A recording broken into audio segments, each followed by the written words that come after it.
Di sebuah desa kecil yang terletak jauh dari hiruk-pikuk kota, hiduplah seorang pemuda bernama Arif. Usianya baru 21 tahun, tapi sudah terbiasa menanggung berbagai tanggung jawab dalam hidupnya. Sejak ayahnya meninggal 5 tahun lalu, Arif menjadi tulang punggung keluarga kecilnya. Ia tinggal bersama ibunya yang sudah mulai renta, bekerja apa saja demi bisa bertahan hidup. Kadang membantu di sawah tetangga, kadang mengangkut hasil panen, bahkan sesekali ia menjadi kuli angkut di pasar. Meski hidupnya serba kekurangan, ada satu hal yang membuat Arif sangat dihormati di desanya, sikapnya yang selalu ringan tangan menolong siapa saja. Wajahnya mungkin tidak tampan berlebihan, bajunya sederhana, namun senyumnya tulus dan sorot matanya penuh keikhlasan. Anak-anak kecil senang bermain dengannya, orang tua merasa tenang ketika melihat Arif lewat sambil membawa kayu bakar untuk ibunya, dan para tetangga tahu bahwa bila ada masalah, Arif adalah orang pertama yang akan datang memberi bantuan tanpa diminta. Di sebelah rumah Arif, tinggal seorang lelaki tua bernama Pak Hasan. Usianya sudah lebih dari 60 tahun. Rambutnya memutih, langkahnya lambat, dan wajahnya penuh keriput. Sejak istrinya meninggal beberapa tahun lalu, Pak Hasan hidup seorang diri.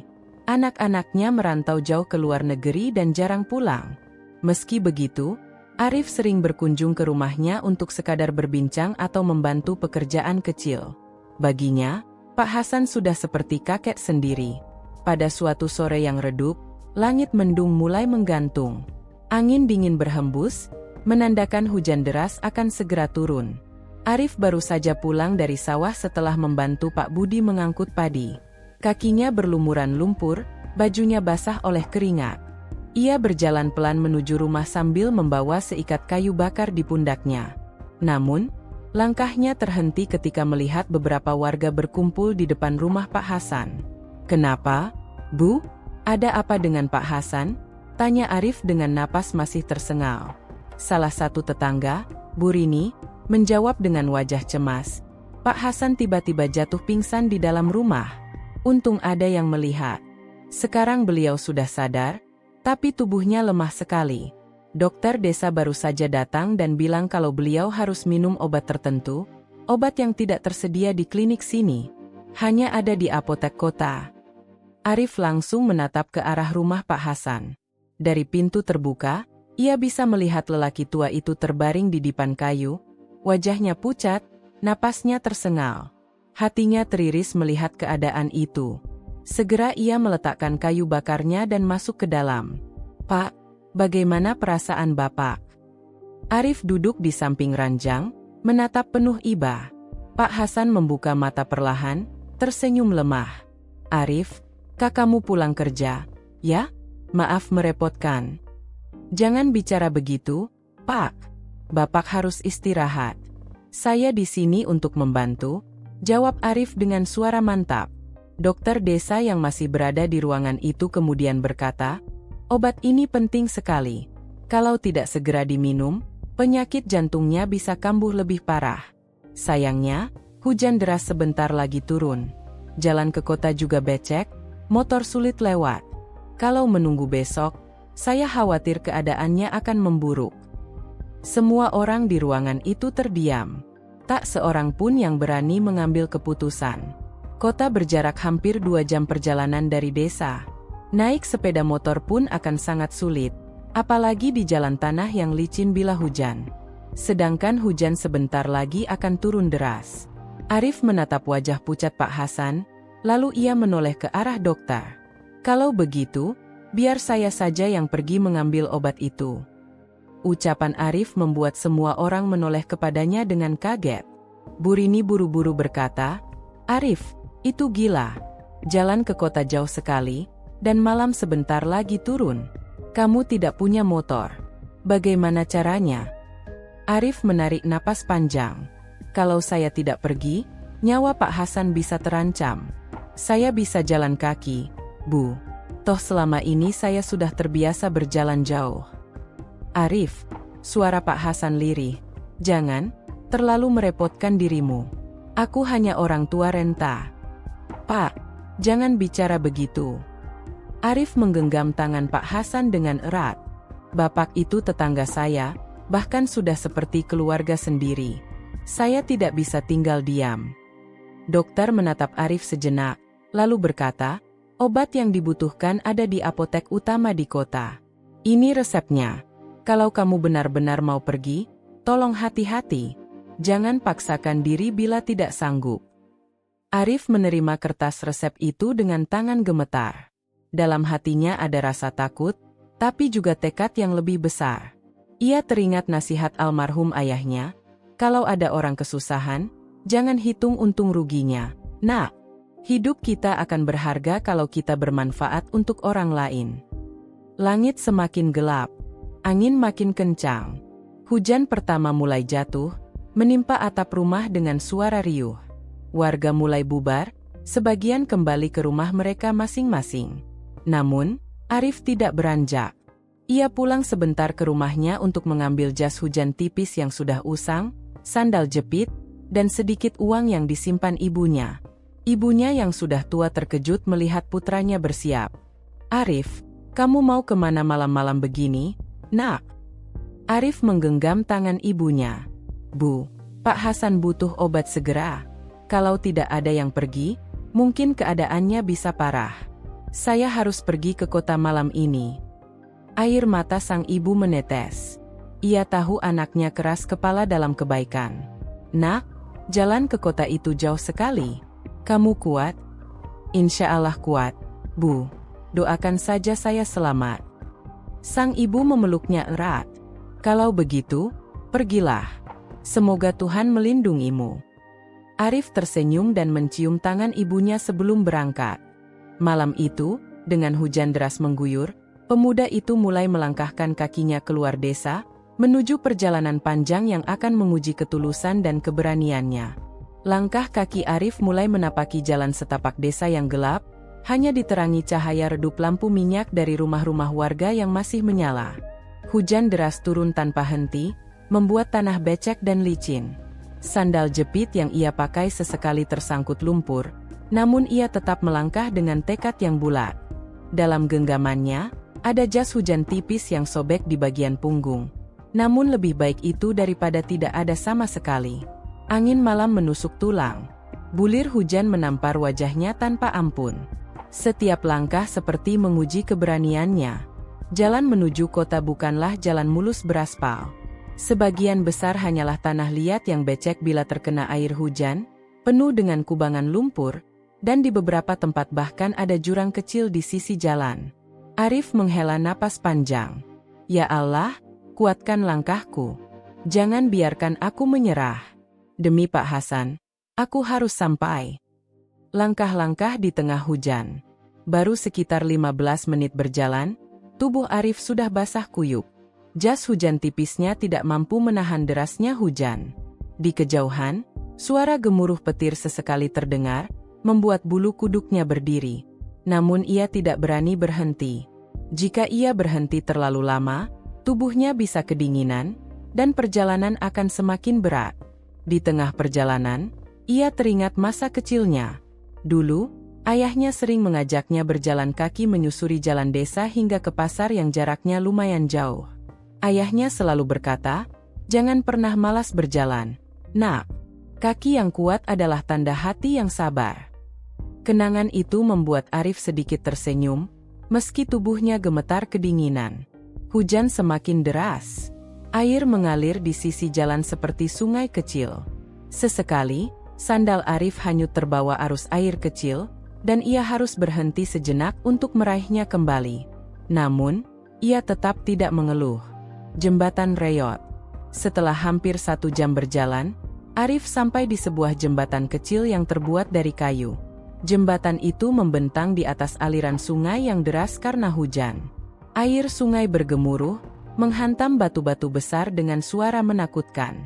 Jembatan itu sudah lama tidak diperbaiki.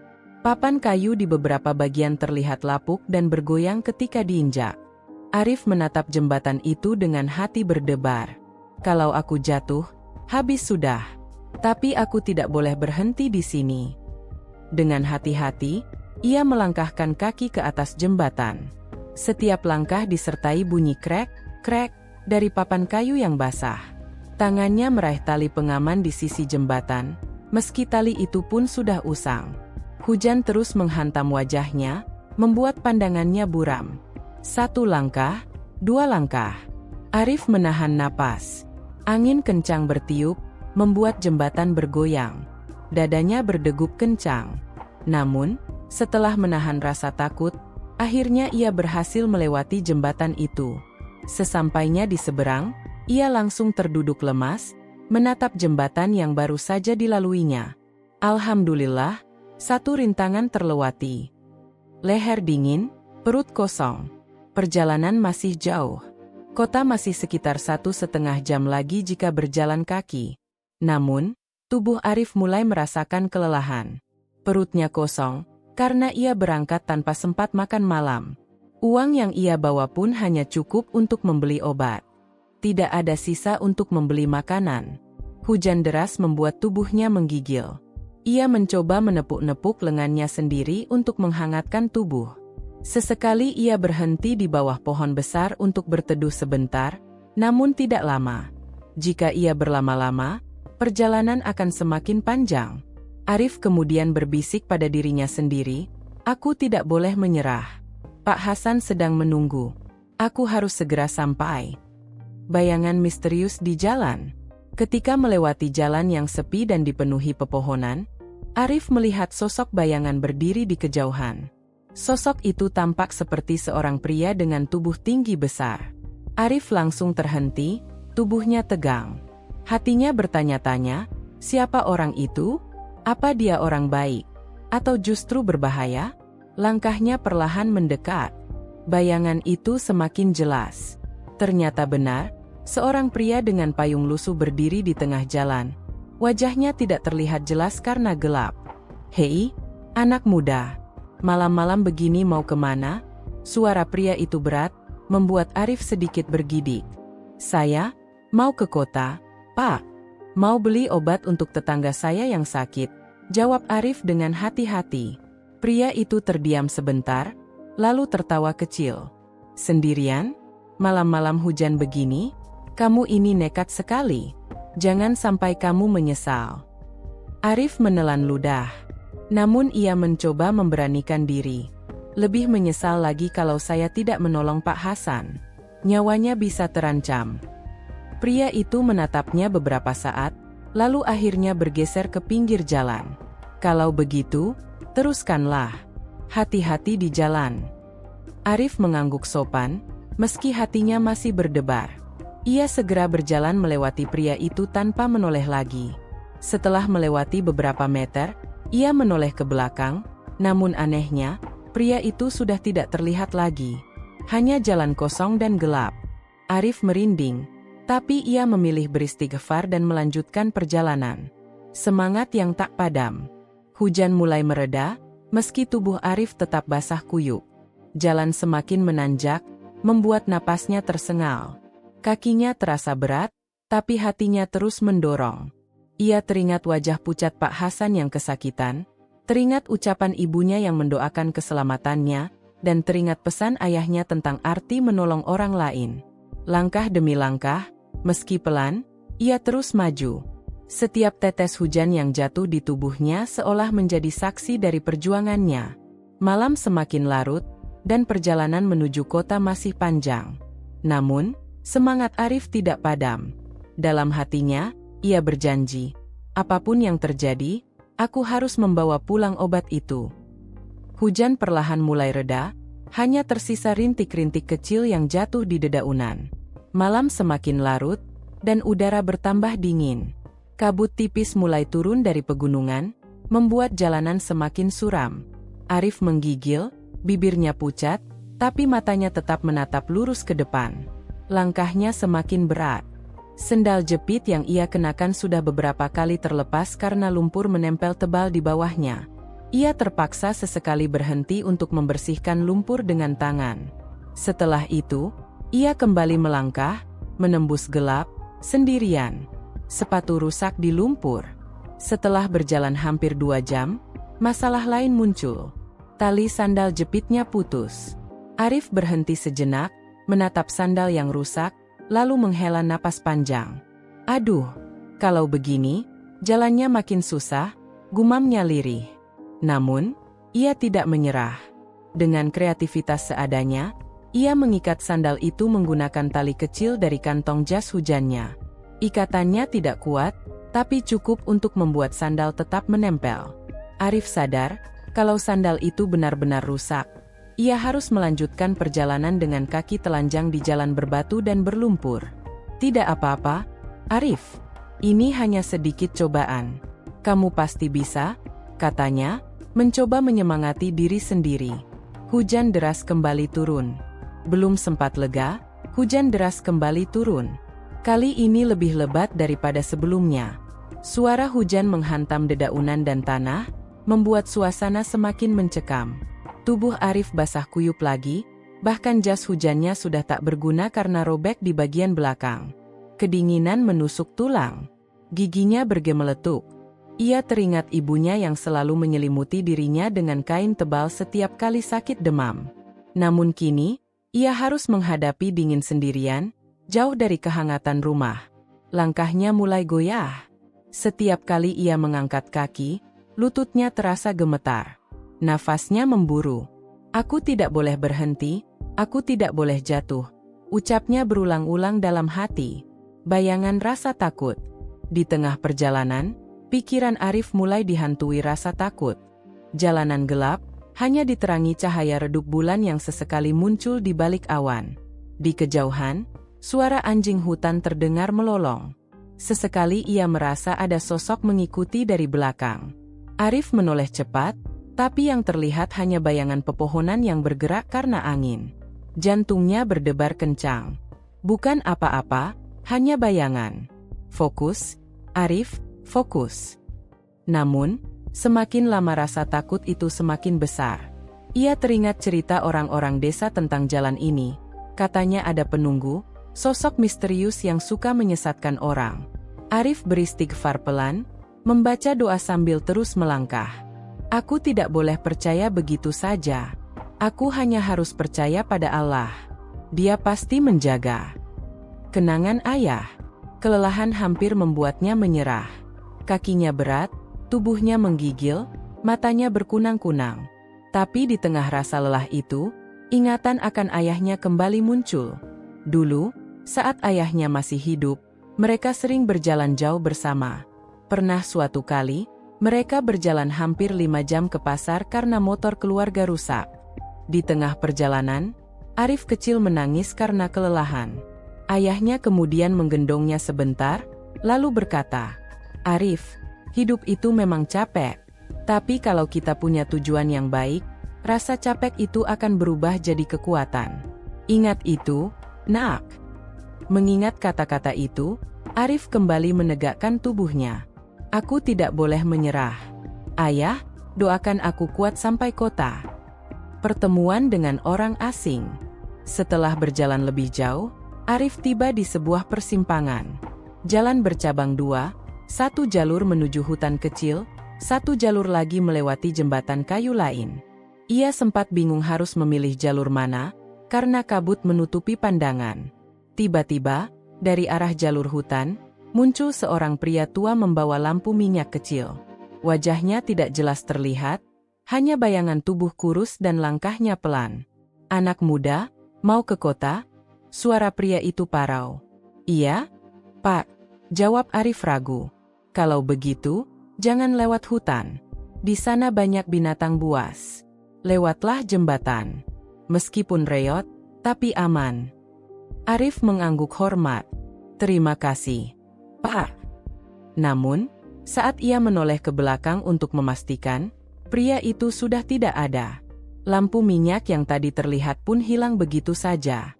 Arif merinding. Tapi ia yakin, mungkin itu adalah pertolongan Tuhan melalui sosok misterius. Ia pun memilih jalur jembatan, sesuai saran pria itu. Hampir menyerah. Tubuh Arif semakin lelah. Jalannya sempoyongan. Perutnya perih karena kosong. Hujan masih mengguyur, meski mulai mereda. Setiap kali ia melangkah, rasa ingin menyerah makin kuat. Apa aku harus kembali saja? Apa aku bisa benar-benar sampai ke kota? Bagaimana kalau Pak Hasan sudah tidak tertolong ketika aku kembali? Pertanyaan itu berputar-putar di kepalanya. Air matanya bercampur dengan air hujan. Namun, tiba-tiba ia teringat wajah Pak Hasan, pucat, lemah, terbaring tak berdaya. Ingatan itu membuat hatinya bergetar. Ini, aku tidak boleh menyerah. Pak Hasan butuh aku. Aku harus sampai. Aku harus kuat. Dengan sisa tenaga, Arif terus melangkah. Kota di depan mata. Setelah perjalanan panjang yang penuh penderitaan, akhirnya cahaya lampu kota mulai terlihat samar-samar di kejauhan. Hatinya bergetar bahagia. Langkahnya terasa sedikit lebih ringan, meski tubuhnya hampir roboh. Setelah hampir 4 jam berjalan kaki, Arif tiba di depan sebuah apotek besar di pinggiran kota. Pakaian basah kuyup, rambut meneteskan air, wajah pucat, namun sorot matanya tetap menyala. Ia masuk ke dalam apotek dengan langkah gontai. Petugas apotek yang melihatnya langsung kaget. "Mas, kamu dari mana? Kok basah kuyup begini?" Arif hanya tersenyum lemah sambil menyerahkan resep. "Tolong, Mbak. Saya butuh obat ini. Untuk tetangga saya yang sakit di desa." Petugas apotek segera mengambil obat sesuai resep. Setelah membayar dengan uang pas-pasan, Arif menggenggam kotak obat itu dengan erat, seolah menggenggam harapan hidup Pak Hasan. "Alhamdulillah, berhasil," bisiknya pelan. Namun, perjuangannya belum selesai. Masih ada perjalanan pulang yang menantinya, dan kali ini, tubuhnya sudah sangat lelah. Tangannya masih bergetar ketika menerima kotak obat kecil itu dari petugas apotek. Arif memandanginya lama, seakan-akan benda mungil di genggamannya itu adalah cahaya kehidupan bagi Pak Hasan. Semua rasa sakit di tubuhnya, semua lelah yang ia rasakan, seolah menjadi ringan begitu saja. Namun, begitu ia melangkah keluar dari apotek, tubuhnya benar-benar terasa lunglai. Kakinya bergetar, wajahnya pucat, dan kepalanya pusing karena kelelahan serta lapar. Ia bersandar sebentar di tembok depan apotek, mencoba mengatur napas. "Mau istirahat sebentar, Mas?" tanya petugas apotek yang ikut mengantarnya keluar. Arif tersenyum lemah. "Tidak, Mbak. Saya harus segera pulang. Ada orang yang sedang menunggu obat ini. Saya tidak bisa membuang waktu." Petugas itu menatapnya penuh iba. Ia hendak menawarkan makanan atau minuman, tapi Arif sudah beranjak pergi. Kembali ke jalan gelap. Jalan pulang terasa lebih berat. Hujan memang sudah reda, tapi sisa air masih menggenang di mana-mana. Tanah licin, udara dingin, dan malam semakin pekat. Bulan bersembunyi di balik awan, membuat jalan gelap gulita. Arif berjalan pelan, kedua tangannya memeluk kotak obat itu erat-erat, takut kalau-kalau terjatuh atau hilang. Sandal jepitnya yang sudah rusak membuat langkahnya sering tersandung. Beberapa kali ia jatuh tersungkur ke lumpur, tapi ia segera bangkit lagi. "Tidak apa-apa, aku harus terus jalan. Aku tidak boleh menyerah sekarang," ucapnya lirih. Tubuh yang semakin lemah. Setelah menempuh beberapa kilometer, tubuh Arif benar-benar kehabisan tenaga. Perutnya perih, tenggorokannya kering, dan pandangannya mulai berkunang-kunang. Ia hampir pingsan, tetapi memaksa dirinya tetap berjalan. "Kalau aku berhenti, mungkin aku tidak bisa bangun lagi. Aku harus ingat tujuan." Setiap kali pikirannya mulai kabur, ia membayangkan wajah Pak Hasan. Bayangan itu menjadi semacam obor kecil di dalam gelap, yang terus menyalakan semangatnya. Pertolongan di tengah jalan. Di tengah perjalanan, ketika hampir jatuh karena kelelahan, Arif bertemu seorang pedagang sayur yang sedang mendorong gerobak kosong kembali dari kota. "Mas, kamu kenapa? Mukamu pucat sekali," tanya pedagang itu, menghentikan langkahnya. Arif berusaha tersenyum. "Saya tidak apa-apa, Pak. Saya hanya sedang pulang ke desa, habis beli obat." Pedagang itu menatapnya penuh iba. Ia kemudian membuka kantong plastik kecil berisi sisa bekal dan memberikan sepotong roti serta sebotol air mineral. "Ambil ini. Kamu butuh tenaga." Arif hampir meneteskan air mata. "Terima kasih banyak, Pak. Semoga Allah membalas kebaikan Bapak. Dengan lahap meski pelan, Arif memakan roti itu dan meminum seteguk air. Energinya sedikit kembali. Ia menunduk hormat kepada pedagang itu, lalu melanjutkan perjalanan. Malam yang mencekam. Semakin jauh berjalan, semakin sepi jalan yang ia lalui. Pohon-pohon besar menjulang, suara jangkrik dan kodok bersahutan. Sesekali terdengar lolongan anjing hutan dari kejauhan. Hati Arif kembali diliputi rasa takut, tapi ia terus menguatkan diri. Tidak ada yang boleh menghalangiku. Aku harus pulang. Obat ini harus sampai. Tubuhnya mulai menggigil lagi. Ia menundukkan kepala, menahan dingin, sambil terus melangkah. Jatuh bangun.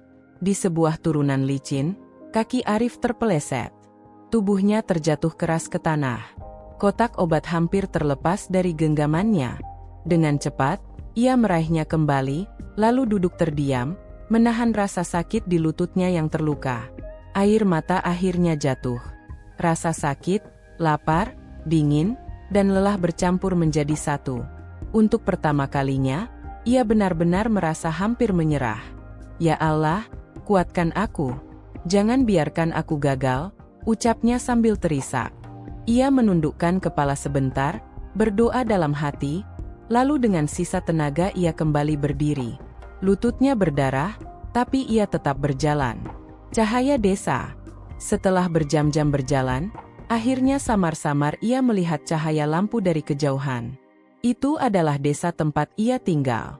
Air matanya kembali menetes, kali ini bukan karena lelah, melainkan karena lega. Namun langkah terakhir menuju desa justru terasa paling berat. Tubuhnya hampir roboh setiap kali melangkah. Tapi ia memaksa, menyeret kakinya, hingga akhirnya benar-benar masuk ke jalan desa. Beberapa warga yang masih terjaga malam itu terkejut melihatnya. Arif, ya ampun, kamu dari mana saja? Tubuhmu kotor sekali. Namun Arif tidak menjawab. Ia hanya menatap lurus ke rumah Pak Hasan. Dengan sisa tenaga, ia berjalan tertatih hingga sampai di depan rumah tetangganya itu. Obat sampai di tangan. Di dalam rumah, Pak Hasan masih terbaring lemah. Beberapa tetangga duduk menunggu dengan wajah cemas. Ketika pintu terbuka dan Arif muncul dengan tubuh basah kuyup penuh lumpur, semua orang langsung terperanjat. Arif, kamu berhasil.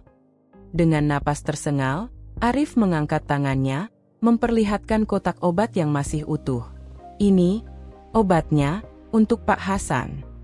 Setelah itu, tubuhnya ambruk ke lantai karena kelelahan. Tetangga-tetangga segera menolongnya. Dokter desa yang sudah dipanggil kembali langsung mengambil obat itu, menyiapkannya, lalu memberikan kepada Pak Hasan. Alhamdulillah, tepat waktu, ujar sang dokter lega. Sementara itu, Arif yang terbaring lemah di lantai hanya tersenyum tipis. Meski tubuhnya sakit semua, hatinya terasa lega. Obat itu sudah sampai. Harapannya kini tinggal melihat Pak Hasan membaik. Fajar mulai merekah ketika langkah kaki Ardi sudah mendekati kembali perkampungan. Keringat masih membasahi pelipisnya, tetapi rasa lelah yang sejak semalam menempel kini terasa ringan. Obat di tangannya telah sampai ke rumah Bu Sumarni. Tugasnya selesai. Namun di hatinya, ada sesuatu yang berubah. Seolah sebuah pintu kehidupan baru terbuka lebar. Di ujung jalan, suara ayam berkokok bersahut-sahutan. Anak-anak kecil yang baru bangun menatap Ardi dengan kagum. Mereka melihat betapa pemuda itu berjalan pulang dengan langkah gontai, tetapi sorot matanya penuh cahaya. Kabar tentang perjuangannya sudah menyebar cepat. Ardi pulang. Ardi berhasil, teriak seorang bocah sambil berlari ke arah rumah Bu Sumarni. Tak lama kemudian, beberapa tetangga berdatangan. Ardi hanya menunduk, merasa malu sekaligus bahagia. Ia tak pernah berniat mencari perhatian. Semua yang ia lakukan hanya karena hatinya tergerak untuk membantu. Namun sambutan tetangga membuatnya sadar bahwa kebaikan, sekecil apapun, akan selalu meninggalkan jejak di hati orang lain. Keharuan di rumah Bu Sumarni. Saat tiba di depan rumah panggung sederhana itu, Ardi disambut keluarga Bu Sumarni. Tangisan haru pecah, bukan hanya dari keluarga, tetapi juga dari warga sekitar yang ikut hadir. Ardi, terima kasih. Nak, kalau bukan karena kamu, entah bagaimana nasibku. Suara Bu Sumarni serak, matanya berkaca-kaca sambil menggenggam tangan Ardi erat-erat. Tubuhnya memang masih lemah, tapi wajahnya kini tidak lagi pucat. Ardi hanya tersenyum. Saya cuma melakukan apa yang seharusnya dilakukan. Bu, kita kan tetangga, sudah seperti keluarga. Air mata pun mengalir di pipi Bu Sumarni. Anak-anaknya memeluk Ardi bergantian. Ada rasa syukur yang sulit diungkapkan dengan kata-kata. Sambutan desa. Tak lama kemudian, Pak RT bersama warga desa berkumpul di halaman rumah. Mereka membawa makanan, air minum, bahkan ada yang menyalakan musik gamelan kecil sebagai tanda syukur. Bagi mereka, perjuangan Ardi adalah kebanggaan tersendiri. Anak muda ini telah memberi kita teladan, ucap Pak RT dengan lantang. Di saat orang-orang sibuk dengan urusan sendiri, Ardi rela menempuh jalan berjam-jam hanya demi menolong tetangga. Perbuatannya sederhana, tapi mengandung makna besar. Orang-orang bersorak dan menyalami Ardi satu persatu. Ada yang menepuk bahunya, ada yang mendoakan. Ardi hanya bisa menunduk, pipinya memerah karena malu. Ia tidak pernah merasa dirinya istimewa. Perubahan dalam hidup Ardi. Beberapa hari setelah kejadian itu, hidup Ardi perlahan berubah. Banyak warga yang mulai mengenalnya lebih dekat. Ada yang menawarkan pekerjaan ringan, ada yang membantu membetulkan atap rumahnya yang bocor, bahkan ada yang menyumbangkan sedikit uang agar ia bisa membeli sepeda bekas. Ardi terkejut, sekaligus terharu. Ia menyadari satu hal, kebaikan memang selalu berputar. Apa yang ia berikan dengan tulus, kembali lagi dalam bentuk yang tak terduga. Namun bagi Ardi, hadiah terbesar bukanlah barang atau uang. Hadiah terbesar adalah melihat senyum Bu Sumarni kembali merekah, mendengar tawa anak-anaknya, dan merasakan kehangatan warga yang semakin erat satu sama lain. Sebuah harapan baru. Malam itu, ketika Ardi duduk di beranda rumahnya yang sederhana, ia memandang bintang-bintang yang bertaburan di langit. Angin malam bertiup sejuk, menenangkan hati. Ia teringat perjalanan panjang yang ia tempuh hanya demi sebotol obat. Perjalanan yang melelahkan, penuh rintangan, tapi berakhir indah. Kalau satu langkah kecil bisa membawa perubahan besar, gumam Ardi, maka aku tak boleh berhenti melangkah. Dalam hatinya, ia bertekad untuk terus menebarkan kebaikan, sekecil apapun itu. Karena ia percaya, dunia ini akan selalu punya harapan selama masih ada orang-orang yang mau peduli. Perjalanan Ardi telah selesai, tapi kisahnya baru saja dimulai. Ia bukan pahlawan, bukan orang besar, hanya seorang pemuda sederhana. Namun tindakannya membuktikan bahwa ketulusan hati mampu mengalahkan segala keterbatasan. Dan di sebuah desa kecil yang jauh dari hiruk-pikuk kota, nama Ardi dikenang bukan karena kekayaannya, bukan karena kepintarannya, tetapi karena kebaikan yang ia lakukan dengan sepenuh hati. Selesai.